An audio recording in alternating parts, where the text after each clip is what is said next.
Towe jayi jleku wenu tonton. Wenye serpo Jesu lengam tonton. We uvi bubu toloto dido. Mende mando enami pokbede. La ufulo, la ukulo.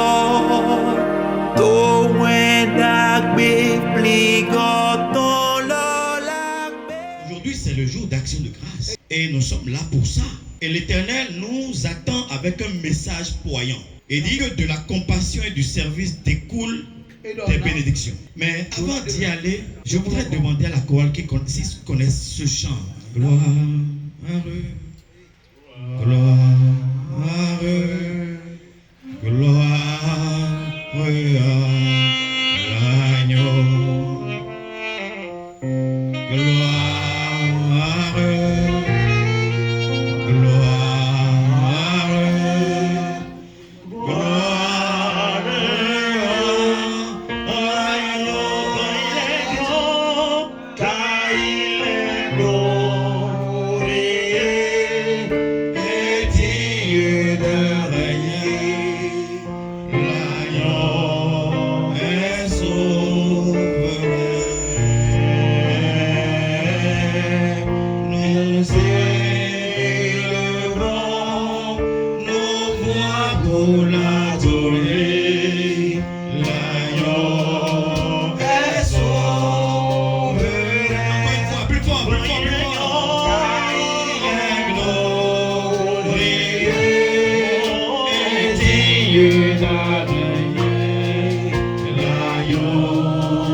Je vais d'abord parler de l'action de grâce. Salomon, allez dans 1 Roi 3, partie de verset 3. La Bible nous déclare que Salomon aimait l'Éternel et suivait les coutumes de David son père. Ce que nous faisons ici aujourd'hui, c'est la continuation de l'œuvre de nos pères, comme Salomon en son temps. Et qu'est-ce qu'il a fait?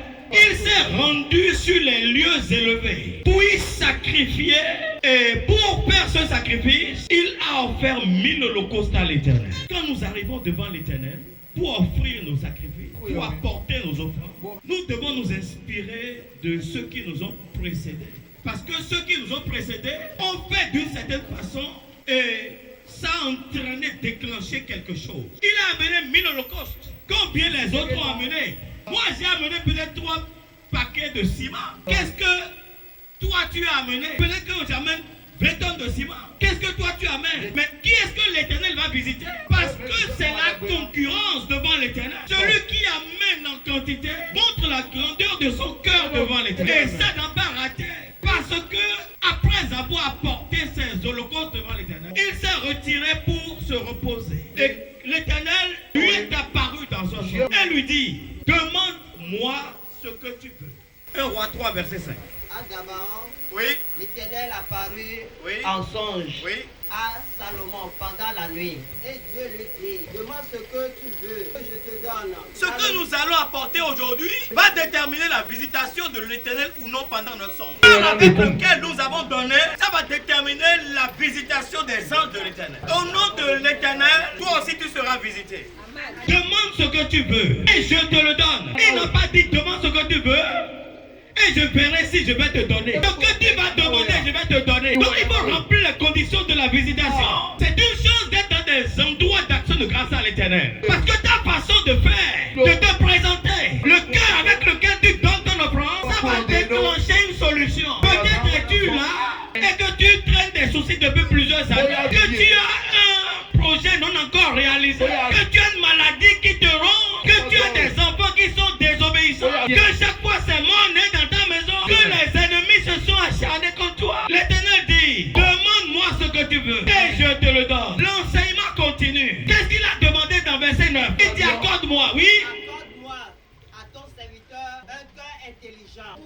ton peuple pour discerner le bien du mal. Car qui pourrait juger ton peuple? Ce peuple si nombreux, cette demande. Ah, vous voyez, il n'a pas demandé quelque chose pour lui. Il a demandé quelque chose qui serve l'intérêt de Dieu. Aidez-moi dans le ministère. Priez pour moi. Venez accompagner l'œuvre. Maman n'a pas demandé, donne-moi la richesse pour que je puisse faire Yahweh Soleil. Donne-moi l'argent pour que je puisse acheter une voiture. Il n'a pas dit ça. Il dit, priez pour moi. Aidez-moi pour que le ministère puisse s'élever. Gloire au nom de notre Dieu. Gloire d'éternité.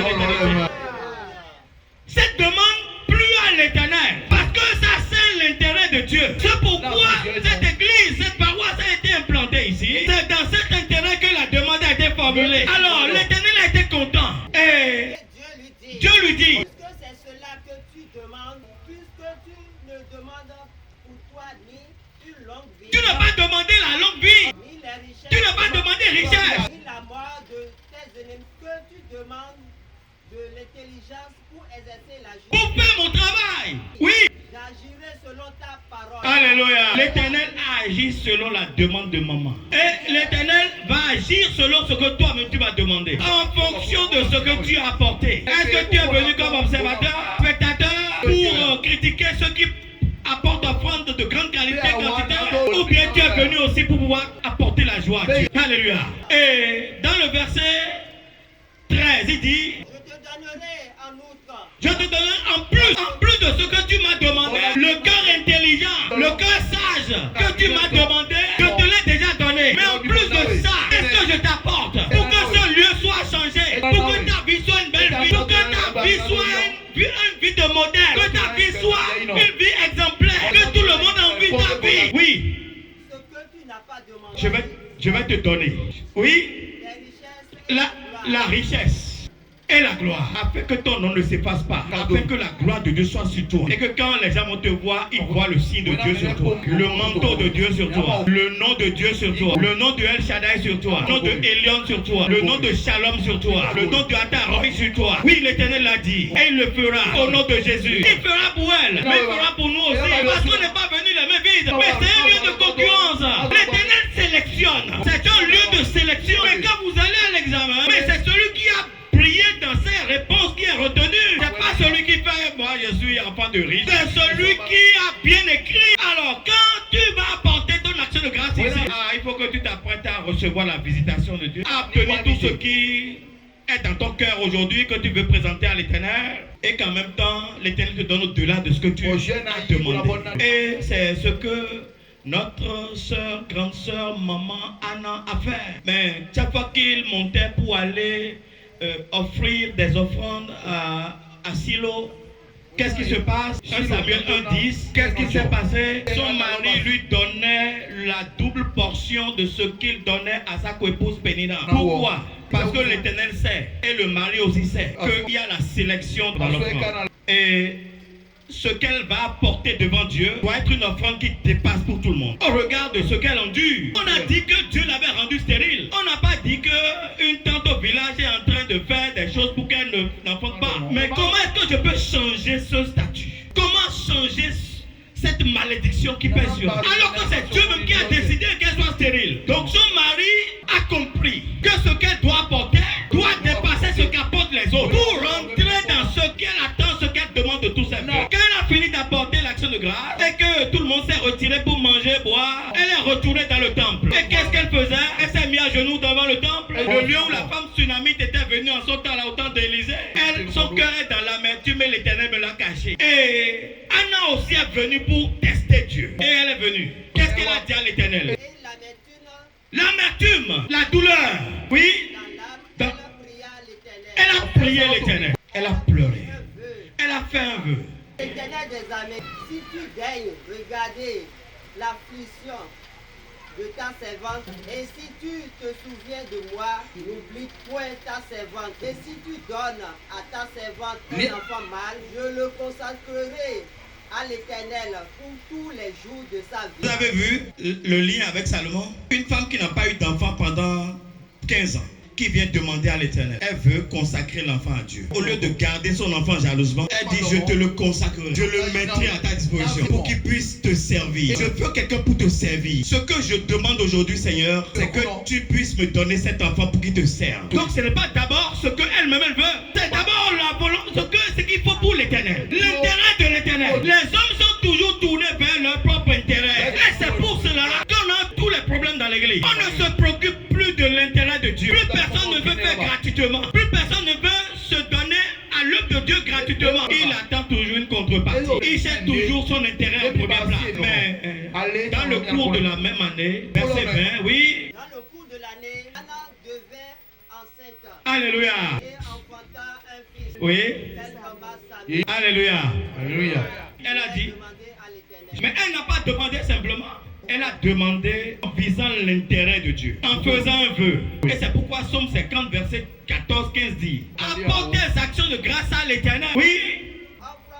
Offre pour sacrifice à Dieu. Oui. Apporte des actions de grâce devant l'Éternel.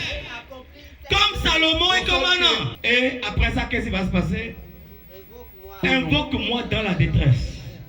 Invoque-moi quand tes ennemis s'acharnent contre toi. Invoque-moi quand tu as des soucis, des tourments. C'est pour cela un homme d'action de grâce, une femme qui aime faire des actions de grâce, elle ne coupe jamais son échine devant l'ennemi. Parce qu'il sait que ce qu'il a eu lui a été donné. 1 Corinthiens 4, verset 7. Qu'as-tu que tu n'aies reçu? Et si tu l'as reçu, pourquoi faire le fier, l'orgueilleux, comme si tu ne l'avais pas reçu? Ce n'est pas un mérite. Tout don est fait pour être donné. Tout don n'est pas fait pour pouvoir faire le blic, l'égoïste. C'est pour pouvoir honorer Dieu, glorifier Dieu. Nous sommes dans une société où les gens n'aiment plus donner. Tout le monde fait des calculs. Personne ne veut donner à son prochain. Personne ne veut même donner à Dieu. Mais on passe le temps à demander à Dieu. Et quand l'Éternel est un peu réticent, nous nous plaignons. Dieu est venu là aujourd'hui pour recevoir le code. C'est pour cela que le deuxième test, il est très clair. Il dit, mais il faut donner à ceux-là que l'Éternel a envoyé pour répandre sa parole. Personne ne veut donner aujourd'hui. On conserve jalousement. On épargne pour pouvoir faire des investissements ou bien pour faire face à des imprévus. Comme le jeune riche qui est venu voir Jésus. Mais comment faire pour être agréé de toi? Comment faire pour accéder à la vie éternelle? Et Jésus a commencé par y aller par étapes. Il dit, mais tu dois commencer par respecter les commandements de Dieu. Tu ne tueras pas. Tu ne commettras pas d'adultère. Tu ne voleras pas. Tu ne feras pas de faux témoignages. Tu dois honorer ton père et ta mère. Et tu aimeras ton prochain comme toi-même. Et il dit, mais j'ai fait tout ça. Il dit, c'est vrai. Jésus dit, c'est vrai. Donc là, tu as foi en Dieu. Tu marches selon les commandements et les préceptes de Dieu. Alors maintenant, je veux que tu t'élèves. Tu es riche, tu as dit. Est-ce que tu veux être parfait? Matthieu 19, verset 21. Verset 21. Est-ce que tu veux être parfait? Si tu veux être parfait, va donc vendre tout ce que tu possèdes. Donne-le aux pauvres. Et tu auras un trésor dans le ciel. Puis viens et suis-moi. Qu'est-ce qui s'est passé? Lorsque le jeune a appris ça, il a été attristé. Moi j'ai de grands biens. Comment ils peuvent donner tout ça là à des pauvres? Vous voyez l'attachement aux choses matérielles. L'Éternel Dieu peut tout donner. Parce que ce que tu as aujourd'hui, tu peux ne plus l'avoir demain. On a vu des gens qui ont acheté tout ce quartier. Mais avant la fin de leur vie, ils ont tout vendu et ils sont devenus mendiants. Mais comment est-ce que nous pouvons avoir pour en même temps être agréés par Dieu? En faisant ce test au jeune riche, l'Éternel n'est pas en train de lui dire mais vends tout, parce que l'Éternel n'est pas dans la pauvreté. L'Éternel voulait tester son niveau. Est-ce qu'il est vraiment détaché pour suivre Jésus? Est-ce qu'avec sa richesse il peut suivre? Est-ce qu'il peut avoir un coffre rempli de milliards fermé et suivre Jésus dans la brousse, dans le désert, dormir à la belle étoile? Ce n'est pas donné à tout le monde. Pour suivre Jésus, il faut avoir l'argent, c'est vrai, mais ton argent doit servir la cause de Jésus. C'est à cela qu'il nous appelle. Beaucoup de gens ne comprennent pas ça. Les hommes sont généralement attachés à leur possession. Mais comment peux-tu donner si tu es attaché à ton bien? Et c'est pourquoi le maître a dit, il est plus facile pour un chameau de passer par le trou d'une aiguille qu'à un riche d'être approuvé par Dieu. Mais la richesse et le temps ne se retrouvent pas au ciel. Mais il nous trace le chemin pour aller au ciel. Alors lorsque tu donnes ton temps, tu donnes ton argent pour pouvoir servir l'intérêt de Dieu, tu es sûr que l'Éternel va t'agréer. Et Proverbe 11, verset 28 dit, mais celui qui se confie dans sa richesse, alléluia, il tombera. Celui qui dit, mais ma richesse suffit. Avec ma richesse, je peux avoir les relations. Avec la richesse, j'ai accès à toutes les portes. Quand j'ai ma richesse, je rentre ici, tout le monde se lève pour moi. Avec ma richesse, je peux m'acheter la vie, la longévité. Parce que même si je suis malade et je vais à l'hôpital, les meilleurs médecins me seront attribués. On va me donner une chambre à part des vieilles filles. Mais Dieu a enseigné tout le monde à travers Covid. Les premiers à mourir, alléluia. Ou bien maman, c'est qui? N'est-ce pas? On va se battre pour avoir l'argent, hein? Et c'est bon d'avoir l'argent. Tu es habillé, tu es propre, tu as les belles voitures, tu as tout ce que tu veux. Alléluia. Tu es là pourquoi? Pour pouvoir faire le malin, le bling bling, pour faire les WhatsApp là et me balancer sur les réseaux sociaux, ou bien pour te consacrer à Dieu et montrer la grandeur de Dieu en toi à travers toi. Consacrer ton temps à Dieu. Mais donner son temps, donner son argent. Si on est là maintenant qu'il y a une édition qui rentre, tout le monde cotise pour lui. Et nous sommes une association. Est-ce que cette association n'est pas devenue un lieu de méfiance? Tu donnes, les gens vont commencer par mettre les yeux dans ta poche. Si bien, quand quelqu'un veut donner, il fait doucement, il plie l'argent, il met dans le bol. Parce qu'on ne veut pas dire que ça sort sur les réseaux sociaux. L'ennemi du chrétien est devenu le chrétien. Je balance sur les réseaux sociaux. Attends que pourra. Au lieu de consacrer ton argent, les mots que tu utilises là, les mots là, pour internet là, connexion là, au lieu d'utiliser ça pour un frère qui cherche même un peu de sous pour mettre son enfant à l'école, au lieu de venir utiliser ton énergie, toi qui sais bien parler, sur les réseaux on voit, ça veut dire que tu peux adresser des supplications à l'éternel au nom de ton frère. Utiliser ton temps pour ton frère. Tu abandonnes ça et tu attends que l'éternel te bénisse. Je suis dans le regret de dire qu'il y aura tellement d'indigents dans l'église qu'on risque un jour de les enterrer tous. Il y a un code qu'il faut respecter. Et c'est ça que Proverbe 11, verset 24 nous enseigne. L'homme donne avec largesse. Oui. Devient plus riche. Épargne avec excès. Ne fait que s'appauvrir. Oui.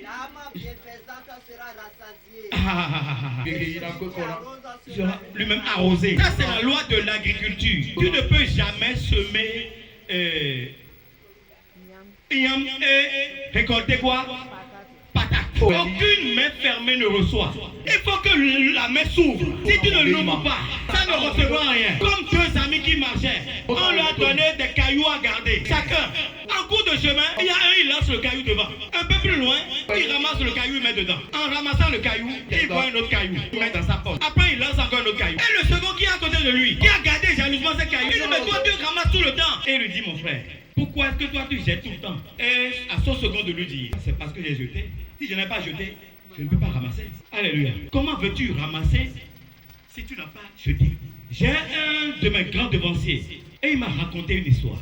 Il m'a dit qu'un jour je faisais la prédication, je les enseignais. Et je les ai enseignés sur la générosité et la bienfaisance. Qu'à partir de ce jour-là, où il est sorti de là, il n'a plus jamais laissé passer une fête sans distribuer son repas avec les maisons alentours. Et qu'il y a plus de 7 ans qu'on lui a donné la révélation que sa maison va prendre feu. Et ça n'arrivait pas. Et il dit, mon Dieu est fort. Mais il n'a pas encore vu la force de Dieu. La force de Dieu était dans l'obéissance à la parole de Dieu. Un jour, il est allé au boulot et son compteur a pris feu. Lorsque le compteur a pris feu, les bonnes, les gardiens ont paniqué, ils ont commencé par courir. Et un passant, quand il a vu la panique, parce que lorsque ça arrive, le danger arrive, on se perd. On ne sait plus ce qu'on fait. On va à gauche, on va à droite. Tu sais, il y a la bassine d'eau qui est là, tu ne trouves pas. Hein. Tu tournes autour, tes yeux sont fermés. Comme on dit, l'étranger à gros yeux, c'est ça. Et il ne voit pas. Lorsque le passant a vu le feu, il a pris son téléphone. Il a appelé sapeur-pompier. Et pendant qu'il appelait sapeur-pompier, il a couru, il est allé dans les maisons alentours. Il dit, il y a feu à côté de votre maison. Tous les voisins se sont levés. Jusqu'au plus loin. Même ceux qui n'ont pas mangé se sont levés. Et ils ont commencé à prendre du sable à éteindre le feu. Avant que les sapeurs-pompiers arrivent, le feu était déjà éteint. Et ils ont encore appelé le devancier pour dire, viens, il y a feu dans ta maison. Et eux tous, ils témoignaient. Tous ceux qui étaient là témoignaient. Ce papa-là, c'est un modèle. On ne peut pas lui arriver malheur. Et c'est pourquoi Ecclésiaste 11, verset 1, 2, 3 nous dit, jette ton pain à la surface des eaux, et plus loin tu le retrouveras. Mais j'ai besoin de vous donner un enseignement en vous élevant un peu.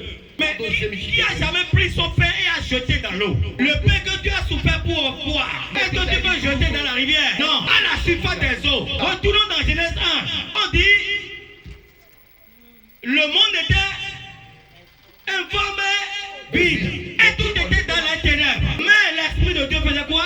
Tendait au-dessus des eaux. Celui qui jette son pain à la surface des eaux a voulu que son pain donne des fruits selon l'Esprit. Ça veut dire que tu donnes un esprit et tu récoltes des fruits en esprit. L'Esprit de Dieu planait au-dessus des eaux. Et grâce à cela, tout le chaos que Dieu avait vu qu'il lui avait fait compassion, a été transformé en un monde vivant, une terre agréable à vivre. Parce que tu donnes ton pain selon la volonté de Dieu, en assistant les indigents, en venant à l'aide à ceux qui sont dans le vrai besoin. Et c'est pourquoi il dit donne ton pain à 7, même à 8. Car tu ne sais pas quel malheur peut arriver sur la terre. Quand les nuages sont pleins de pluie, qu'est-ce qu'ils font? Ils la répandent sur la terre. Qu'est-ce qui fait que les nuages sont remplis de pluie? Et ta terre ne sera jamais séchée. C'est les prières de ceux à qui tu as donné. Leurs prières, enfants, grands, tout le monde, tous ceux à qui tu as donné. La prière fait remplir les nuages d'eau. Quand c'est plein, ça se déverse sur toi. Et tu es comme un feuillage qui ne se flétrit jamais. Alléluia. Est-ce qu'on est d'accord?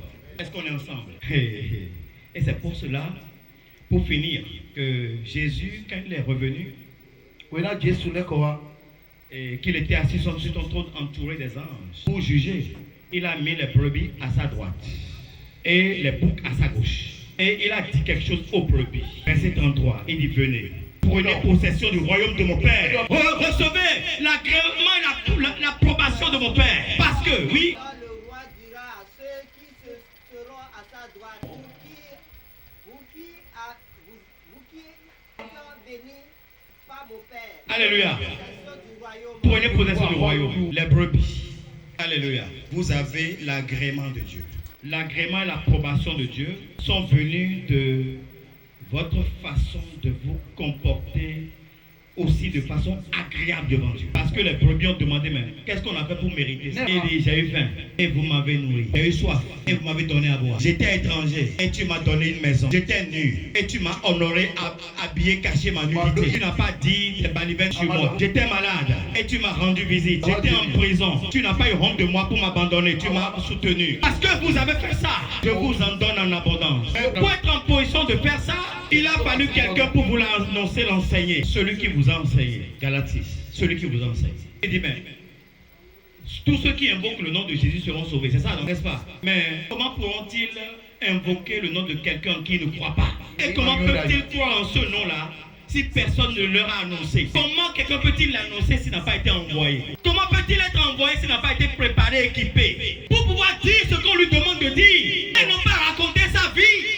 Dire la parole qui fait que, à la fin, toutes les brebis reçoivent l'approbation et le royaume du Père. C'est pour ça, envers ceux-là qui sont venus annoncer et te permettre d'être sauvé, comme le devancier, le grand devancier, dont la maison a pris feu et à cause de son obéissance, il a été sauvé. Qu'est-ce que tu donnes en retour? Si tu t'entêtes dans les désirs de la chair et que tu ne marches pas sur la volonté de Dieu, mais tu vas connaître des difficultés, des épreuves. Comme ce médecin céleste qui est venu à l'église une fois et les visionnaires, les prophètes lui ont dit, il dit qu'à cause de 10 000 tu vas mourir.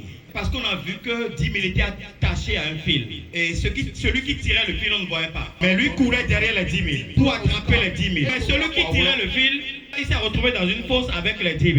Et lui-même, il est tombé dans le trou. Quand ils sont tous tombés dans le trou, la fosse a été fermée. Et les prophètes lui ont dit, tu vas mourir en pourchassant 10 000. Il ne nous a pas avoué qu'il faisait des avortements à 10 000. Et il pourchasse les 10 000 là comme des bouts de pain. Il a quitté là la même semaine, il a encore pourchassé les 10 000. Mais malheureusement, mais comment ne moissonneras-tu pas ce que tu as semé? Surtout si tu as déjà reçu l'enseignement. Alléluia. Oui. Celui qui sème pour la chair moissonnera pour La corruption. Il s'est retrouvé en prison, oui ou non? Par la désobéissance, oui ou non? Et la mort s'en est subie, oui ou non? Il avait écouté et s'est détourné de cette mauvaise pratique. Ne serait-il pas encore en vie aujourd'hui? Non seulement il est mort en prison, mais il a laissé un mauvais nom sur sa famille. Non seulement sur sa famille, mais sur l'église. Que l'Éternel nous donne la sagesse et qu'il nous permette de vivre dans la vérité de l'esprit. Et que les clés qu'il nous donne de pareilles occasions pour changer de statut, de niveau, que ces clés soient à notre portée, que nous utilisions. Personne ne les utilisera à ta place. Tu as la clé. Tu verras si tu vas utiliser dans la porte ou non. Mais celui qui aura utilisé, il aura la visitation de Dieu. Celui qui ne l'aura pas utilisé, il va attendre un peu encore. La mort ne sera pas notre portion. En Jésus, nous vivrons et nous raconterons les œuvres de l'Éternel dans nos vies, dans nos églises, sur la paroisse. Et nos yeux ont vu aujourd'hui. Si nous venons ici encore l'année prochaine, au même moment, nous allons méconnaître les lieux. Ça va changer. Parce que Dieu est au nom de Jésus. Ennemi,